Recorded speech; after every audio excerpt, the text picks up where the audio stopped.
रुला देने वाली प्रेम कहानी। दोस्तों, यह एक प्यार भरी मेरे जीवन की एक सच्ची दास्तां है जिसने मुझे एक ऐसा शख्स दिया जिसके लिए मैं कुछ भी करने को तैयार था, जो मेरे दिल की गहराइयों तक गई, जिसके लिए मैं किसी और की तरफ भी नहीं देखता था। सुबह का अखबार पढ़ते हुए अचानक मेरी निगाह अपनी नई पड़ोसन से जा टकराए। मैंने सुना तो था कि मेरे बगल वाले फ्लैट में कोई महिला अधिकारी शिफ्ट होने वाली है, पर यह हमारा पहला आमना सामना था। हेलो हाय से शुरू हुआ परिचय कब गहरा हो गया पता ही नहीं चला। मेरी पड़ोसन मैडम जिले में ही एक उच्च पद पर पदस्थ थी और उनके पति किसी अन्य जिले में तैनात थे।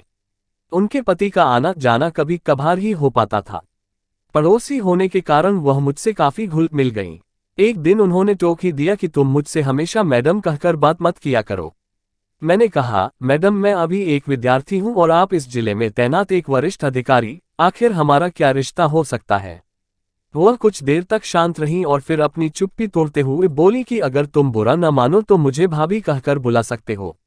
मैंने कहा, आपकी बात सही है मैडम, पर मात्र भाभी कह देने भर से तो रिश्ता नहीं जुड़ जाएगा। वैसे भी यह बड़ा नाजुक व प्यार भरा रिश्ता है, इस रिश्ते को निभा पाएंगी आप।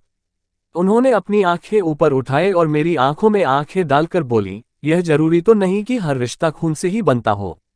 रिश्तों की परिभाषा अपनापन, स्नेह और प्यार में छुपी हुई है और अगर हम एक दूसरे को समझ सके तो ये रिश्ता हम भी आसानी से निभा सकते हैं। उस दिन के बाद से हम मुन्ह बोले देवर भाभी के रिश्ते में बंध गए। एक दिन सुबह सुबह उन्होंने मेरे दरवाजे पर दस्तक दी। गुड मॉर्निंग जनाब। विद्यार्थी जीवन में घोड़े बेचकर सोना अच्छी बात नहीं है। अच्छे विद्यार्थियों की तरह अपने करियर पर ध्यान दीजिए और पढ़ाई लिखाई में जुट जाइए। इससे पहले कि मैं कुछ कहता, एक अपरिचित पर मधुर सी आवाज मेरे कानों से टकराए। नमस्ते अंकल, मेरा नाम प्रिया है और मैं कक्षा 11 में पढ़ती हूँ। मैं आपकी भाभी की इकलौती प्यारी बिटिया रानी हूँ और अब यहीं पर रहकर आगे की पढ़ाई करूंगी।